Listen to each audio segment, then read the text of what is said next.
ჯანდაცვის სფეროში არსებული კრიზისი და ექიმების დეფიციტი ქალაქებიდან მოშორებით რეგიონებში მცხოვრები პაციენტებისთვის ყოველთვის დიდ გამოწვევად რჩებოდა. ხშირად ადამიანებს ასობით კილომეტრის გავლა უწევთ უბრალოდ დიაგნოსტიკური კვლევებისთვის, რაც ფინანსურ ტვირთთან და სხვა მთელი პრობლემებთან დაკავშირებული. ჯანდაცვის სისტემები გლობალურად დიდი ხანია ებრძვიან უთანასწორობას სამედიცინო სერვისების ხელმისაწვდომობაში.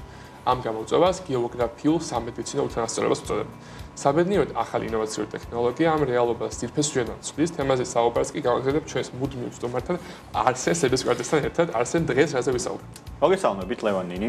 ავსტრალიელმა მეცნიერებმა მნიშვნელოვან პროგრესს მიაღწიეს ხსენებული მიმართულებით, მათ შექმნეს სისტემა, რომელიც შორეულ სოფლებში მცხოვრები პაციენტებისთვის ულტრაბგერით კვლევას ანუ ამარტივებს, მათ შეუძლიათ საკუთარ რეგიონში ჩაიტანონ ეს კვლევა და მთელი იდუმალება ამ მიღწევის მდგომარეობს იმაში, რომ ექიმი დისტანციურად კონტროლერით აკონტროლებს ულტრაბგერით სისტემას და პაციენტი უფრო მარტივად და კომფორტულად იტარებს ხსენებულ პროცედურას. უშუალოდ პროცედურა როგორ მიდის დაახლოებით, რომ აღვქვათ, ცალკე ოთახში არის პაციენტი, ეს კონტროლერი და ექიმი ცალკე და მე ესე ასე ვთქვათ, ამით აღიქვამენ, როგორ მოწმდება? მარტივად არის საქმე.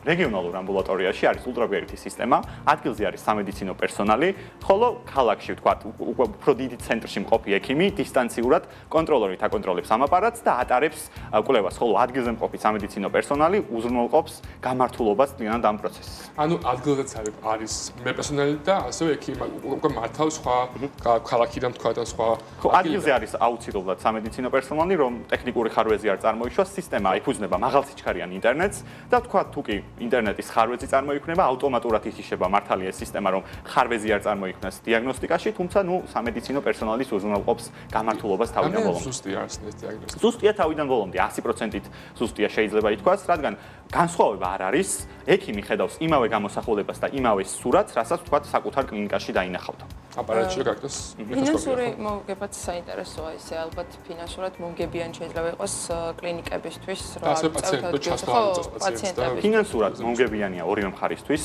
მაგალითად რომ ავიღოთ რეგიონში კლინიკის აშენება და იქ ადგილზე ექიმის სპეციალისტის ყოფნა გაცილებით დიდ ხარჯებთან არის დაკავშირებული, ხოლო ამ პრინციპით და ამ მეთოდით საჭიროა მხოლოდ მაღალსიჩქარიანი ინტერნეტი, ადგილზე სამედიცინო აპარატურის ქონა და ექიმის ხელში კონტროლერი, რომელიც დისტანციურად გააკონტროლებს ამ პროცესს.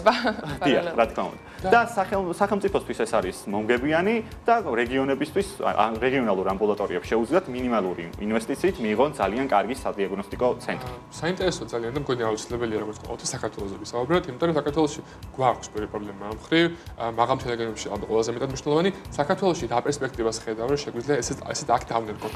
საქართველოში არის ალბათ ყველაზე დიდი პერსპექტივა, რადგან მოგეხსენებათ რეგიონებში არ არის შესაბამისი აპარატურა, შესაბამისი ამბულატორიები და ამ პრინციპით გაცილებით იაფად შეიძლება მთლიანად პროცესების, პროცედურების გაციფრულება და რაც თავარია ბიუჯეტიანად და ოპტიმალურად ამ საკითხების გადაწყვეტა. ვთქვათ, რეგიონიდან, მაგალითად სვანეთიდან, თბილისში ან ქუთაისში გამგზავრება ხარჯებთან, ფიზიკურ დაღლასთან და მთელ რიგ ამ საკითხებთან შეუძლებელი არის ფინანსური ან სხვა პრობლემების გამო. იმედია რომ შენს ამ რუბრიკას ჯანდაცვის სისტემაში და იქნებ დაინტერესოს და გაუმარტივოთ რეგიონებშიც საქმე ადამიანებს. ძალიან დიდი მადლობა. ძალიან საინტერესო იყო. მადლობა, ყოველთვის საინტერესო აქეთ.